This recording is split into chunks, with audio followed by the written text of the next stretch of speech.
Alright guys, we have the worst event back. It took us 3 months to get this event back, and Total War again is not really the most interesting event out there. It's the most tedious of them all, just because of the fact that you can't really mess up on any one of these slots, and if you do, you gotta start over again and try to finish all 25 of these squares to get all the reward.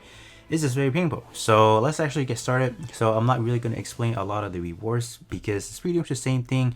You complete the lines diagonal, horizontal, vertical, or whatever, you'll be able to get that. This one you are able to get the following, so 3,000 damage in total. So we are going to start things off with the Cassid. So I'm just gonna say it seems they have nerfed the remainder of the other, while Cassis still remains to be one of the toughest event out there. So unfortunately, I do have to use a really decked out team. Cassid just really hard to beat, so we do have all of them are going to be limited, unfortunately. So we do have Penelope, Do, Quibbly, New, Kasashiri, and Sasabi. So I'm just gonna show you guys my equipment in this fashion so you guys can see what is going on. So can we load? Yeah, there you go. So these are the equipment that I have on there. So this is more of like at a glance so you guys can see what I went in with. But with that being said, let's just hop in and then we will show you guys how this team can do it. Honestly, like, this team does require you to have at least one tank, or sorry, one healer.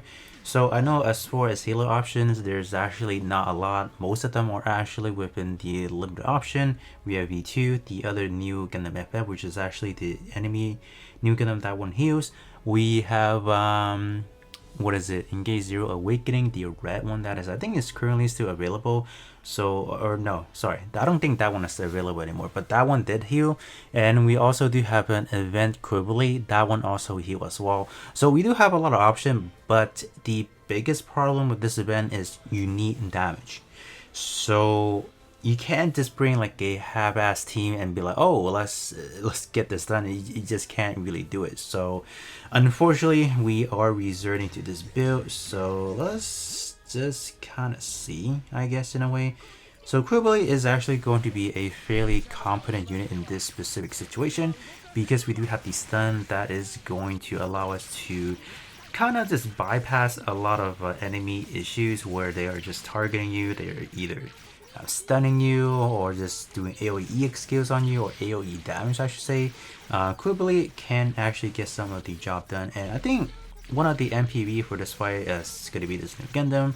I think it's actually pretty perfect for this event. We do have a 60 seconds window to just go all out. Even after that, this unit still provides just a little bit, and you guys can see even with the remaining timer that we have, and we are doing pretty good. And not to mention, almost a year old Sasabi is actually hanging on fairly nice.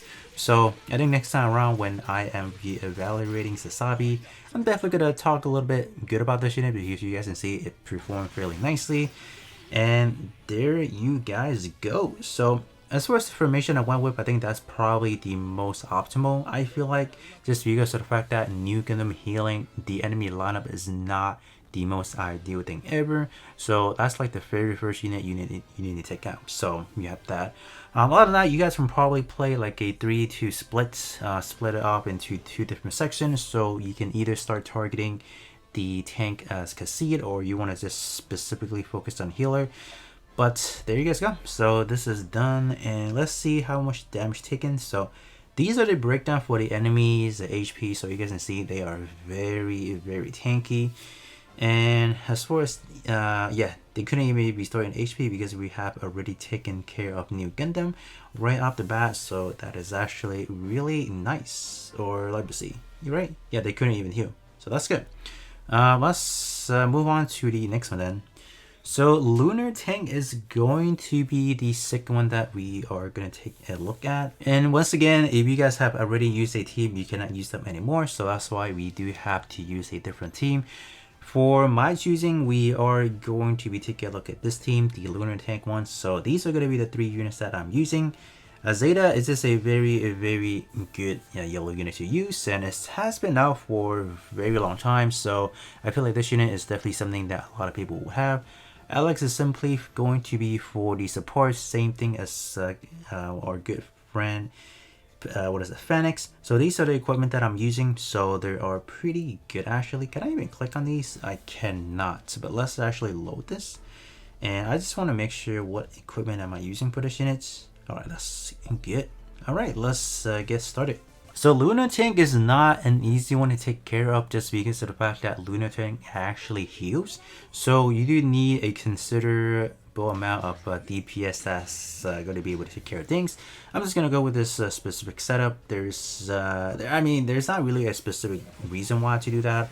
But we should be able to finish things out within timer once we get those debuffing going on.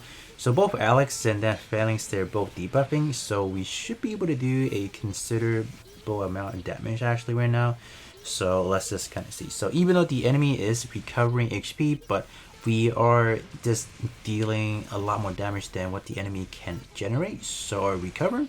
So we should be in the clear actually.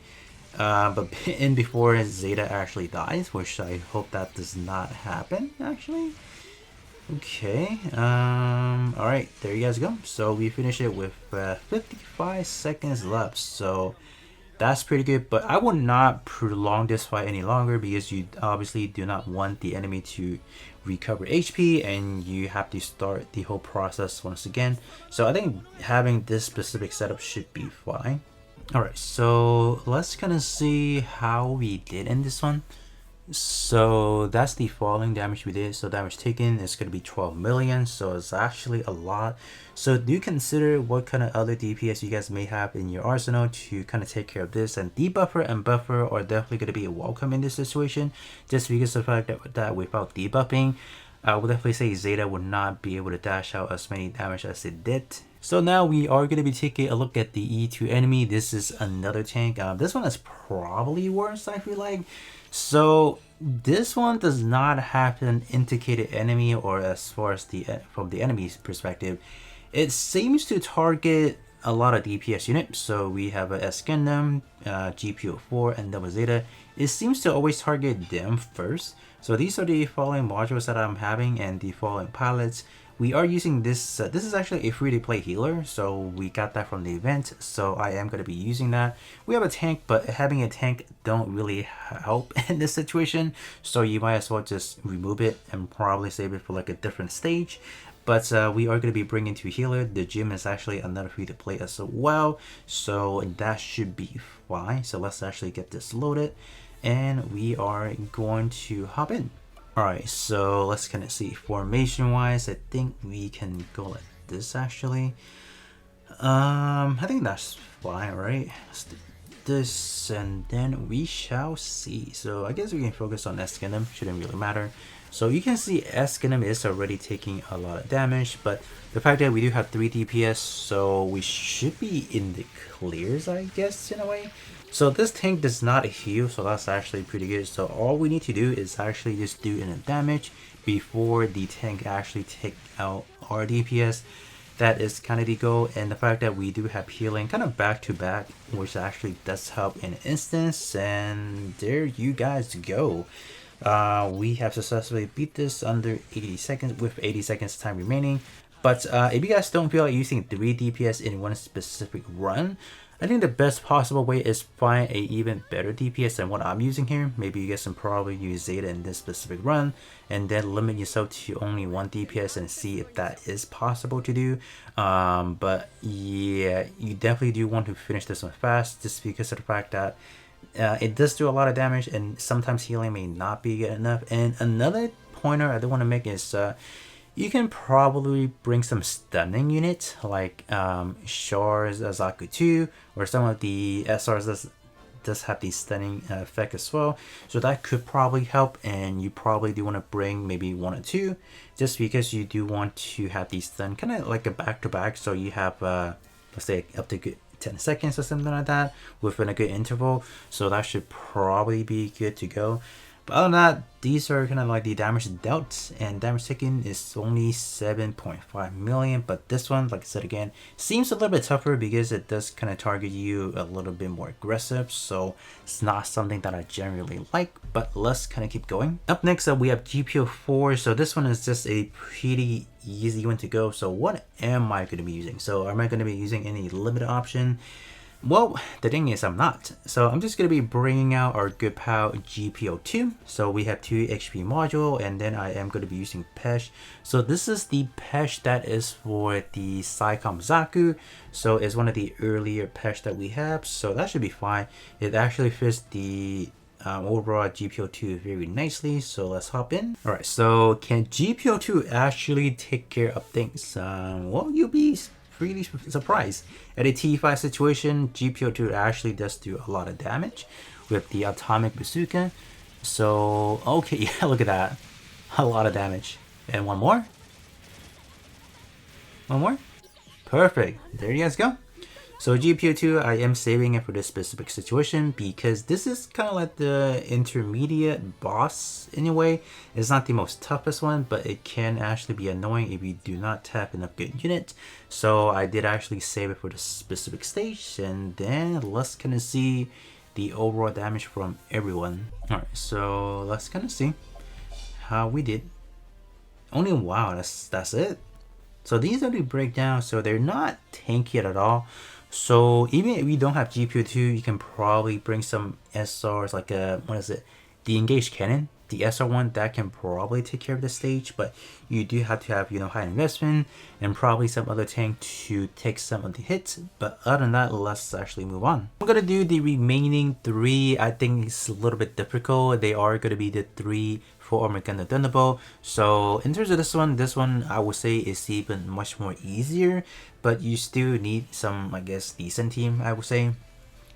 I'll definitely say these 3, you can easily take it down with some SRs. You just kind of need to upgrade them to C9 or C10, and they should be pretty enough to take care of things. But for me, I do have some other URs that I have in here, and this should probably work out nicely.